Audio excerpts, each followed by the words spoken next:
Vamos a hacer un repaso de la tercera sesión de este curso de formación política integral. Habíamos dicho en la segunda que el gobierno cardenista fue un gobierno en donde se cumplieron una parte importante de las demandas que tenían las masas populares en México y que habían logrado plasmar esos derechos en la Constitución de 1917. Eso provocó las bases para un desarrollo en México, un desarrollo industrial, y vendría una época que se conoció en México de gran estabilidad como el desarrollo estabilizador, lo que afianzó más el poder del partido único, del partido hegemónico, que era el Partido Nacional Revolucionario, que con Cárdenas cambió a nombre de Partido de la Revolución Mexicana y que en 1946 se convirtió en el Partido Revolucionario Institucional. Este periodo fue un periodo de desarrollo económico, de gran estabilidad, había crecimiento, más del 6% del PIB se crecía anualmente, gran estabilidad de la moneda, gran estabilidad en los precios, y eso provocó un desarrollo y el crecimiento de una clase media cada vez más consumista. México llegó a ser autosuficiente en alimentos, el campo era suficiente para alimentarnos y para surtir las materias primas, etc. Se había llevado a cabo una política llamada de sustitución de importaciones que dio resultado. Sin embargo, ya para los años 70, el sistema capitalista mundial sufría una crisis y replanteaba su forma de acumular, de tal manera que esa crisis económica y ese modelo estabilizador mostró sus limitaciones. Ese modelo había sido posible porque en la crisis del 29 la alternativa que se buscó fue la de que el Estado interviniera. A través de la teoría de John Maynard Keynes se hizo el Estado interventor, y en Europa se desarrolló mucho lo que se llamó el Estado de bienestar, que era un Estado que intervenía y regía la economía, regulando las inversiones, las ganancias, todo.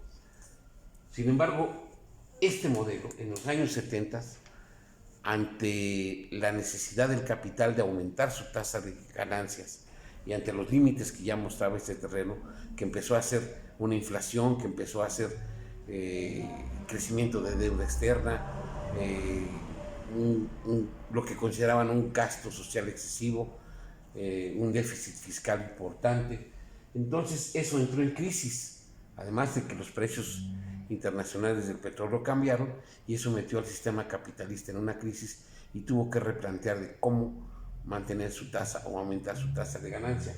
Por lo tanto, el mundo entró en una crisis económica que también se sintió en México ya en los años 70 y que fue acompañada también de una crisis política. Este partido único, este sistema estable, era autoritario y decíamos, usaba dos formas de controlar a la sociedad: el corporativismo, es decir, corporativizaba a personajes y movimientos y los metía al partido para que tomaran el cauce que le conviniera al sistema, y el otro era la represión a quienes no estaban de acuerdo con el sistema y lo cuestionaban. La respuesta era reprimirlos. Así, el movimiento de Rubén Jaramillo, los copleros en Acapulco, así los médicos, así los ferrocarrileros, así a los mineros de Nueva Rosita, así a muchos movimientos obreros, campesinos, populares, que fueron brutalmente reprimidos. De tal manera que ya para los años 70, a finales de los 60 y principios de los 70, el sistema empezaba a mostrar ya un desgaste importante. Y yo creo que la coyuntura última de estos 40 años es la que nos llevó hasta la cuarta transformación. Este sistema que aparentaba tener todo bajo control, empezó a sufrir sus primeros tambaleos, muy fuertes tambaleos, ya en los años 60, con los movimientos que había, que les describo, y sobre todo el movimiento estudiantil de 1968, que tuvo un gran impacto en la sociedad y que provocó una respuesta autoritaria que masacró el movimiento. Igualmente, en 1971, el movimiento estudiantil volvió a ser brutalmente reprimido. Esto mostraba que el sistema ya no podía mantener esa estabilidad que le daba la apariencia de ser un sistema muy adecuado para la sociedad mexicana. Por el contrario, mantener la paz ya le costaba trabajo. También en esos años hubo el surgimiento de muchos grupos guerrilleros que planteaban que el cambio tenía que ser a través de la vía armada, que era imposible quitar este sistema que todo lo corrompía, que todo lo cooptaba, que todo lo reprimía, y que la única manera de hacerlo era haciendo una resistencia armada. Claro, esta mentalidad se había visto muy estimulada por el triunfo de la Revolución Cubana en el año de 1959, que a través de una guerrilla había obtenido el triunfo. Esto extendió las esperanzas de muchos compañeros en América Latina completa, no solo en México, que creyeron que poniendo focos guerrilleros era posible hacer que el pueblo se levantara en armas, pudiera derrocar al sistema y establecer un sistema más avanzado. Así, grupos guerrilleros como el de Arturo Gámez en el 65 con el asalto al cuartel Madera, un 23 de septiembre, el surgimiento de la guerrilla de Lucio Cabaña con el Partido de los Pobres, el movimiento campesino de Rubén Jaramillo, el movimiento de Genaro Vázquez Rojas y una serie de otros grupos guerrilleros que existieron y que ojalá tengamos oportunidad alguna vez de analizar toda la aportación que hicieron los grupos guerrilleros en vidas, en sacrificio, pero también demostraron que esa no era la vía por la que la sociedad podría cambiar, porque la sociedad mexicana no apoyó esos movimientos en general. Entonces, sin embargo, la represión fue brutal y el sacrificio de todos estos compañeros mexicanos que optaron por esa vía y que entregaron su vida, muchos siguen desaparecidos, otros fueron brutalmente asesinados, tenemos las narraciones de cómo eran arrojados al mar, en fin, una brutalidad. También en esos años se coincidió que en América Latina se hizo una ofensiva contra todos los opositores, contra todos los comunistas, contra todos los de izquierda o que hacían demandas sociales, y se hizo una operación represiva coordinada desde Estados Unidos que se llamó la Operación Cóndor para deshacerse de los opositores. En México se conoció como la Guerra Sucia, en donde se arrasaron pueblos, se arrasaron opositores, se reprimió brutalmente a todo aquel que quería cuestionar el sistema. Sin embargo, las presiones sociales siguieron existiendo y políticas. En 1977, bajo el régimen ya de López Portillo, se dio la reforma política. López Portillo todavía tuvo un periodo importante de legitimación porque tuvo petróleo. En México se descubren grandes yacimientos de petróleo que le permiten a Portillo hacer un gasto social importante, pero aumenta la deuda externa.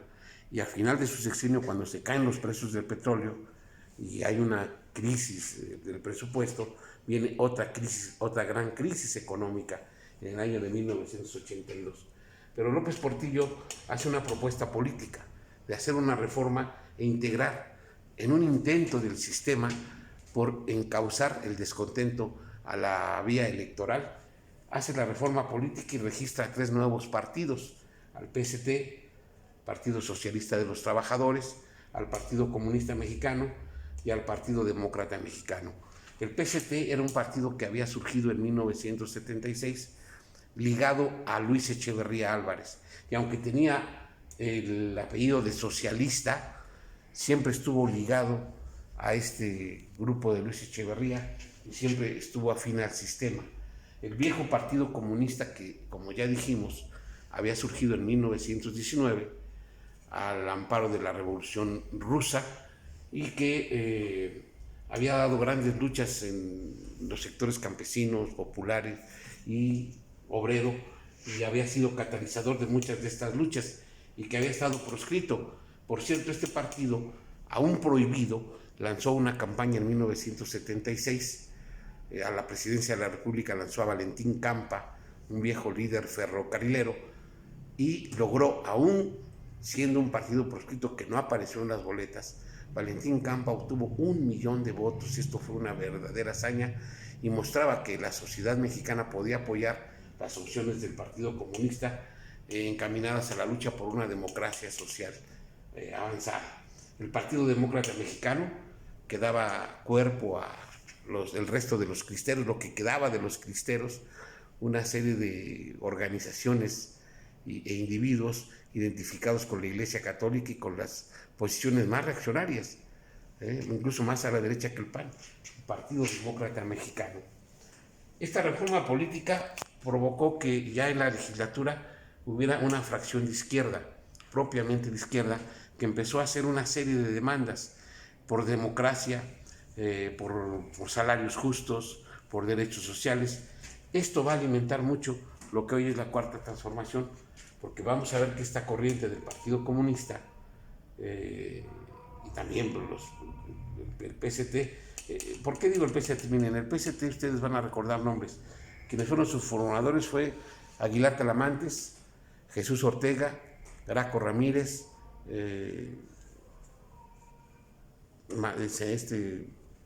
Jesús Zambrano y una serie de nombres que ustedes van a relacionar con los chuchos, que son precisamente los chuchos los que surgen y que después van a formar parte del PRD.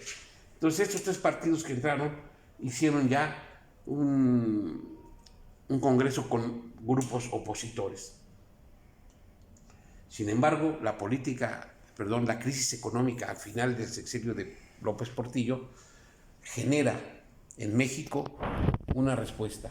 El gobierno de Miguel de la Madrid con una política que se llama neoliberal, es decir, si en el desarrollo estabilizador se creyó que la regulación del Estado era la fórmula para poder estabilizar la economía y estabilizar la política, en 1982 el mundo, no solo México, en el mundo la política keynesiana del desarrollo estabilizador ha entrado en crisis y ahora se dice el mercado nuevamente, el capital ante la necesidad nuevamente de regenerar su tasa de ganancia, dice que el Estado ya no se meta.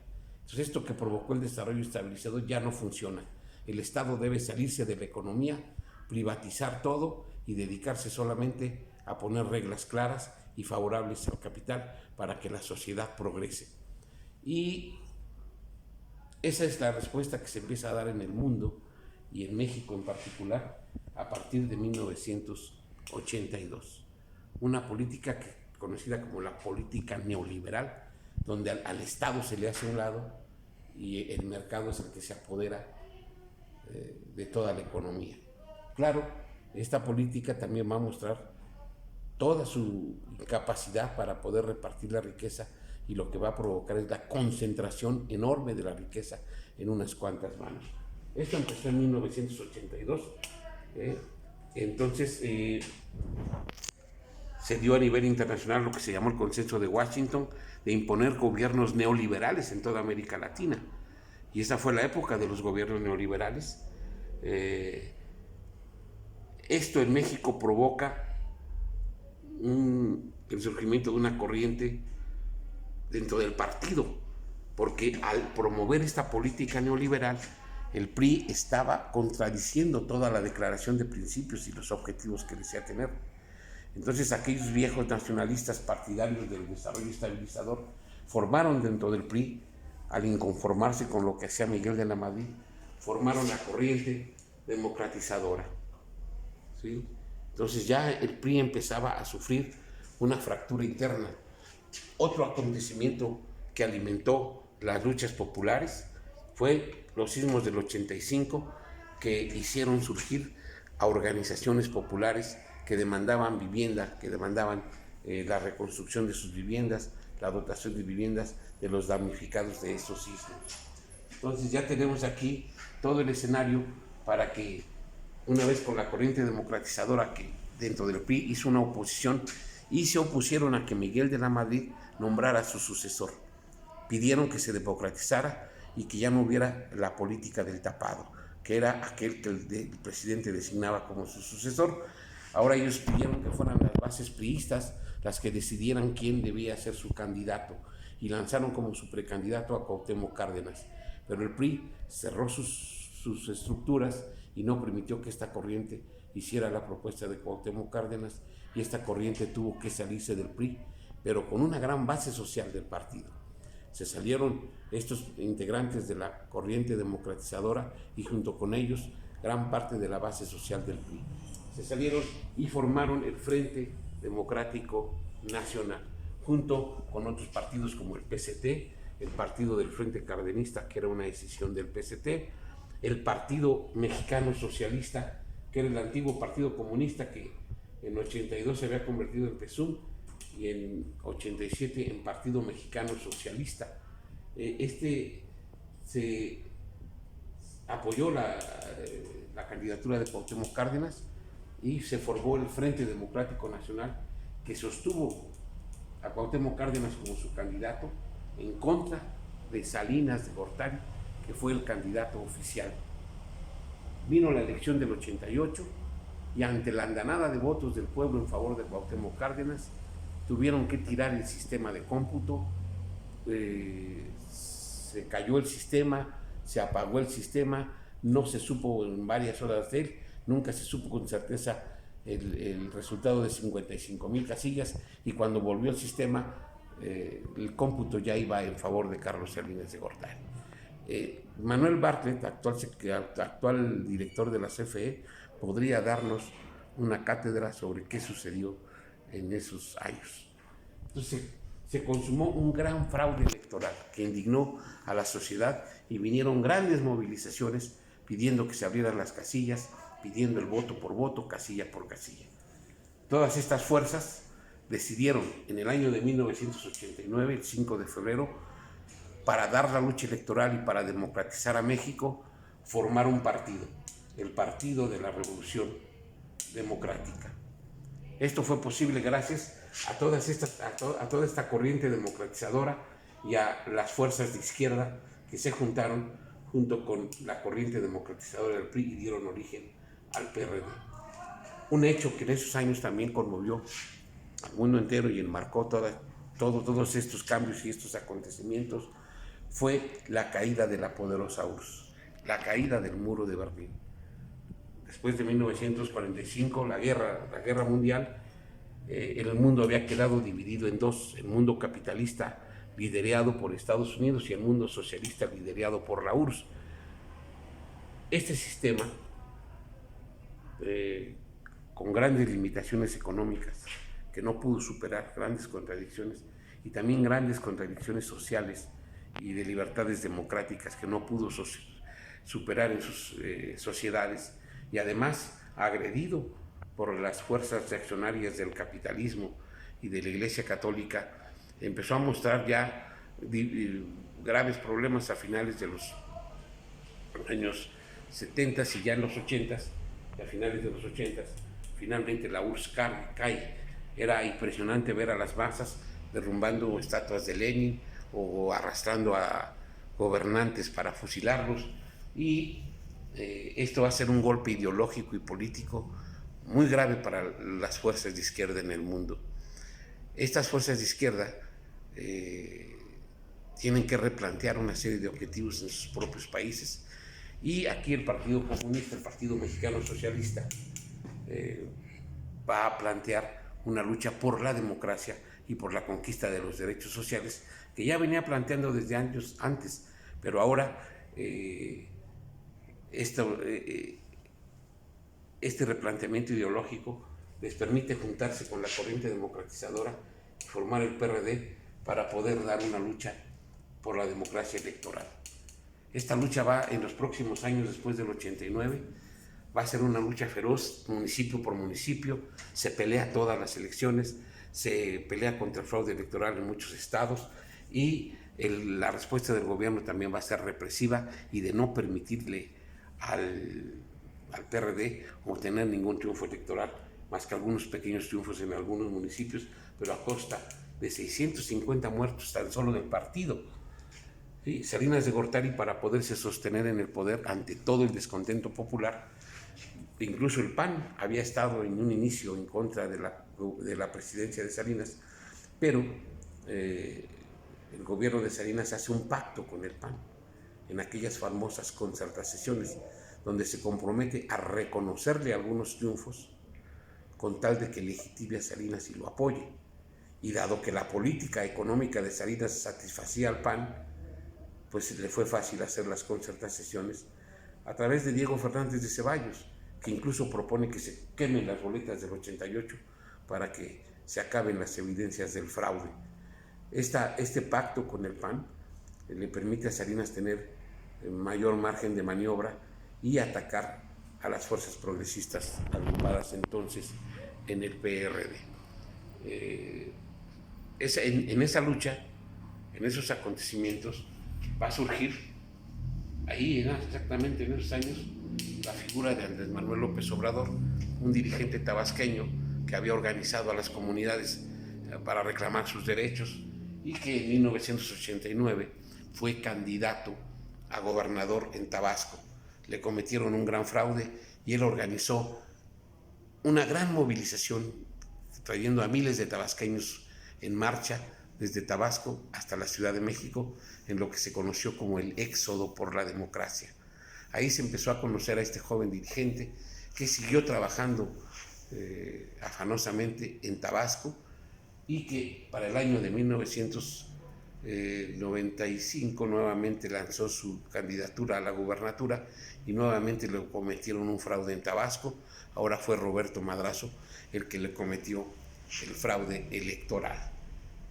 Hizo un plantón, organizó un plantón y siguió la lucha por la democracia, y su fama llegó a tal grado que ya para 1996 fue propuesto para presidente del PRD y ganó la presidencia del PRD, que fue una etapa muy floreciente del partido.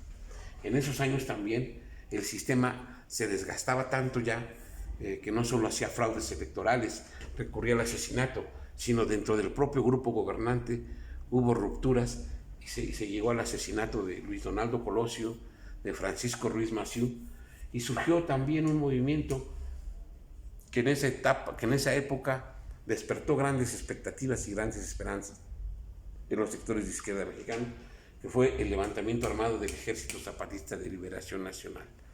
Aunque basado en una causa justa, que es la causa de los indígenas, de sus derechos sociales, políticos y de su derecho a la tierra, y que todos apoyamos en aquella época, resultó que el EZLN poco a poco fue mostrando que podría haber sido una estrategia del propio Salinas para distraer la atención, porque el papel que jugó posteriormente el EZLN mostró muchas grietas y que no era un movimiento tan auténtico como se pensaba en un primer momento. Al grado de que hicieron campaña contra Andrés Manuel López Obrador y la siguen haciendo en la actualidad.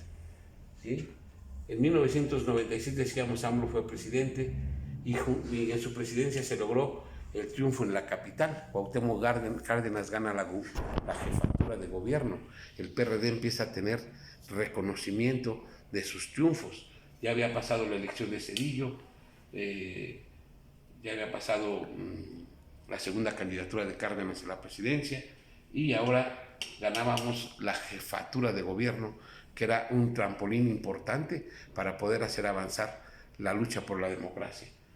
En el año 2000 viene nuevamente la elección presidencial y en una transición pactada entre PRI y PAN, el PRI, que ya tenía muchas presiones sociales y el gran descontento popular, pasa la estafeta al PAN, tratando de que la sociedad se calme y que se le dé un calmante a la sociedad, diciendo que ya hay democracia en México. Si bien es cierto, se formó el IFE en 1990 para que ya el gobierno no fuera el árbitro de la elección, sino hubiera un órgano autónomo, y se cree que en el 2000 se logra la democracia porque se respeta el voto y gana. La sociedad se inclina por un hombre de derecha, por Vicente Fox, pensando que con esto el sistema iba a cambiar. Sin embargo, sería una gran decepción, porque lejos de no solo no cambiar, se acentuaron muchos de los problemas del neoliberalismo. Entonces, en ese año 2000 también es importante algo. Andrés Manuel López Obrador gana la jefatura de gobierno, se hace jefe de gobierno de la Ciudad de México, y ahí es cuando empieza a hacer el primer gran ensayo, nos enseña cómo puede gobernar Andrés Manuel. Él hace desde las mañaneras, que ya las hacía en ese entonces, hasta una política recia de austeridad, una política social de apoyo a las madres solteras, a los adultos mayores, una política de fomento a la vivienda, de préstamos a la palabra. Eso va dando muestras de cómo Andrés Manuel López Obrador es un gobernante honesto y con capacidad. La popularidad de Andrés Manuel crece y el gobierno de Vicente Fox trata de taparle el paso y fabrican una acusación y lo mandan al desafuero. Lo acusan de haber invadido propiedad privada por un camino que abrió para dar acceso a un hospital.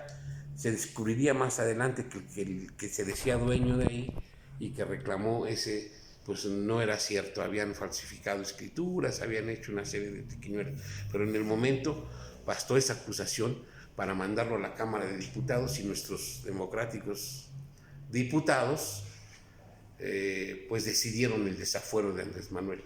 Esto causó una gran indignación en el movimiento. El Zócalo se llenó en apoyo a Andrés Manuel, ya mostraba su gran popularidad Andrés Manuel, al grado que tuvieron que echar atrás la condena que ya tenía encima. Le dijeron que no, que ya paraban todo eso, y lo dejaron seguir. Y por supuesto fue candidato a la presidencia de la República por el PRD en el 2006. Otra vez el sistema desesperado y ya muy desgastado, viendo que tanto el régimen de Fox como el de Calderón no habían logrado ni solucionar los graves problemas del país, ni dar causa a las demandas de la sociedad. Por el contrario, el crimen organizado había crecido. Ahora sabemos cómo en el gobierno de Calderón, el propio García Luna, que era el encargado de combatir el crimen, era aliado de los criminales. Entonces, y la gran corrupción que había, el sistema se estaba desmoronando.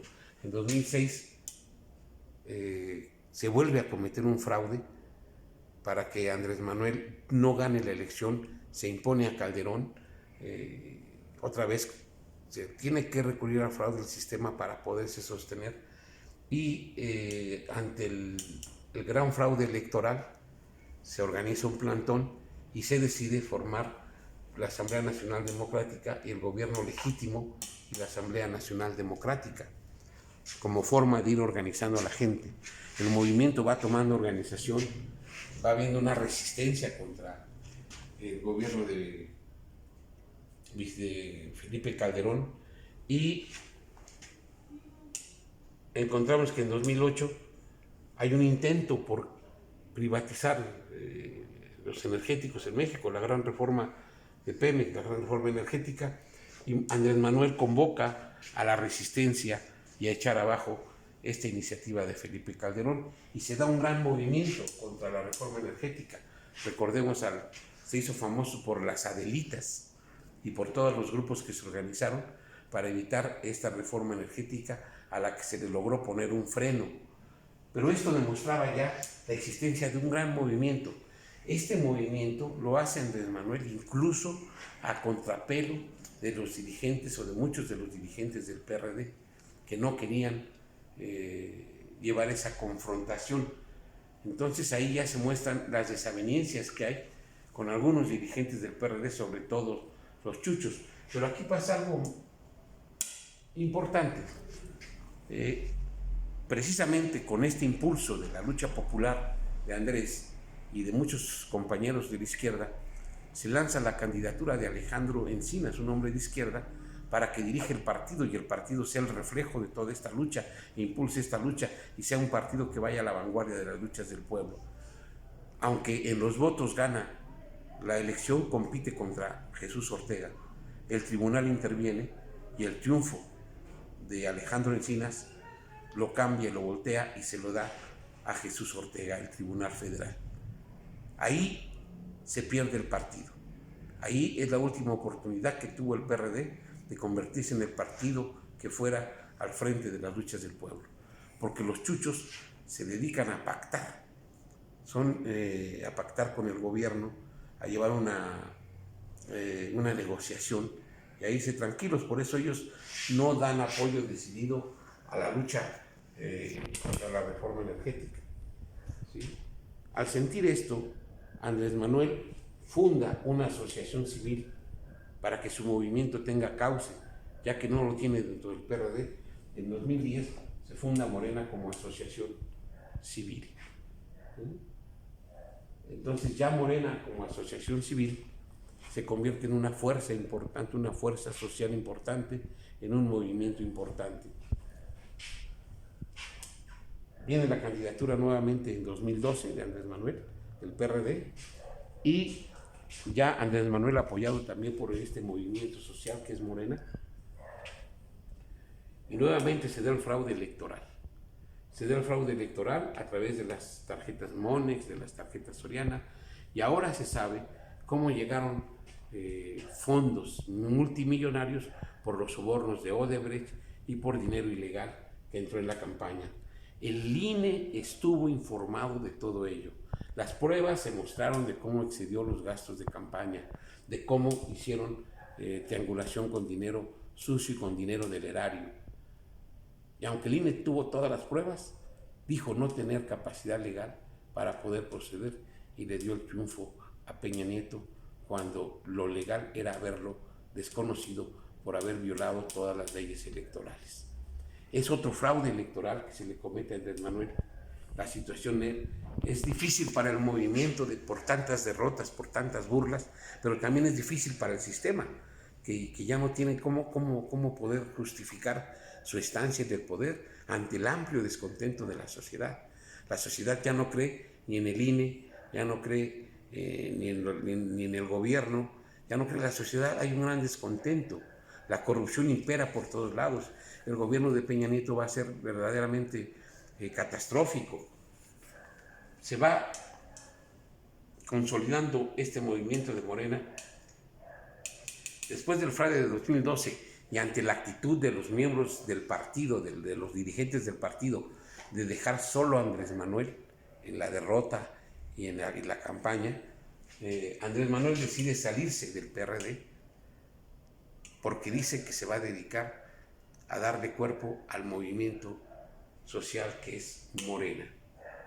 Entonces, en ese año de 2012, los que éramos miembros ya de Morena, discutimos si nos vamos a quedar solo como movimiento o nos vamos a convertir en partido político.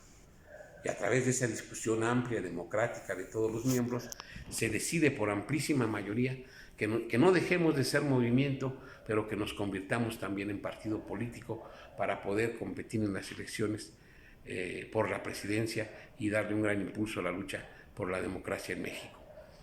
Entonces, nos convertimos en partido político, hacemos una gran campaña, la base hace una gran campaña para poder cumplir con los requisitos que pone el INE sobre las asambleas, los afiliados, y es una campaña que se hace casa por casa, en donde se muestra la gran fuerza del movimiento, que está basada en la movilización de sus militantes. Y logramos el registro de Morena en el año de 2014. Participamos por primera vez en elecciones en el 2015, ¿sí? Y ocupamos el cuarto lugar. En el 2018 llega por fin el tan ansiado triunfo popular. El sistema ya no resiste más. La andanada de votos, la gran movilización de los ciudadanos, heroica, casa por casa, ante lluvia, ante viento, ante marea, los ciudadanos fuimos hasta el último rincón de México a convencer a nuestros compatriotas, y eso lo demuestra los 30 millones de votos que obtuvo Andrés Manuel López Obrador para ganar la presidencia de la República. Ahora, esta es la cuarta transformación. Hemos logrado el gran triunfo popular. Ahora tenemos el reto de consolidarlo. Y nos enfrentamos a contradicciones, así como se enfrentaron aquellos mexicanos en la independencia y en la reforma y en la revolución. Hoy nosotros también nos enfrentamos a grandes contradicciones. El gobierno se enfrenta a grandes retos y a la agresión permanente de la derecha. Los sectores reaccionarios no solo no están muertos, están esperando que fracasemos para poder retomar el poder con mayor ímpetu.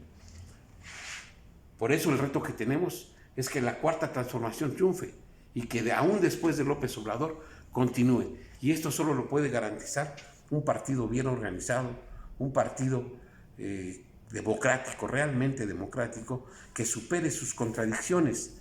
Hoy vemos que una gran contradicción es que la Cuarta Transformación avanza y el partido está estancado y que tiene que el partido buscar los cauces para dar salida a todas esas contradicciones.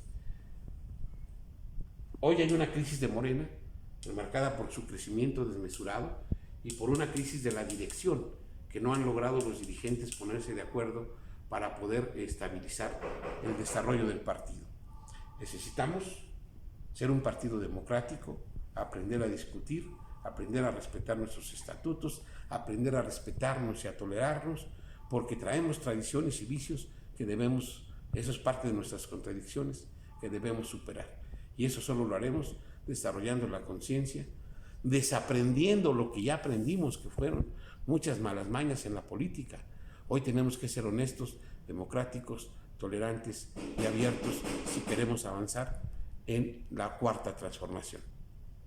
Esperamos sus dudas y sus comentarios de esta clase.